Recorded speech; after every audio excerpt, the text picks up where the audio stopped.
হোসেন শহীদ সোহরাওয়ার্দী থেকে শেরেবাংলা কে ফজলুল হক, মুক্তিযুদ্ধের অন্যতম নেতা শেখ মুজিবুর রহমান। বিসমিল্লাহির রহমানির রহিম। মাননীয় স্পিকার, আপনাকে ধন্যবাদ।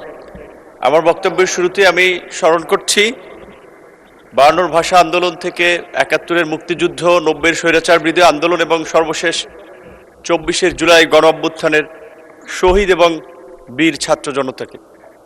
আমার বক্তব্যের সাথে একই সাথে স্মরণ করছি এই ভূমির কৃতি সন্তান, বাংলাদেশের জাতীয় নেতা, বাঙালির ইতিহাসের পরতে পরতে যাদের অবদান, হোসেন শহীদ সোহরাওয়ার্দী থেকে শেরেবাংলা কে ফজলুল হক, মুক্তিযুদ্ধের অন্যতম নেতা শেখ মুজিবুর রহমান 71-এর 25শে মার্চ দিগ্ভ্রান্ত জাতিকে হ্যামিলনের বাঁশিওয়ালার মতো উজ্জীবিত করেছিলেন।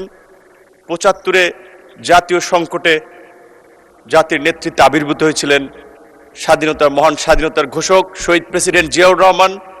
আমি স্মরণ করছি বাংলাদেশের সংসদীয় গণতন্ত্রের পথের পায়োনিয়ার ছিলেন, নারী শিক্ষার অগ্রদূত দেশনেত্রী বেগম খালেদা জিয়াকে আমি ধন্যবাদ জানাচ্ছি।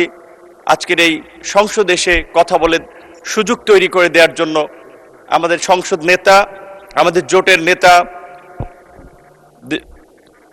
জনাব তারেক রহমানকে আমি কৃতজ্ঞতা জানাচ্ছি।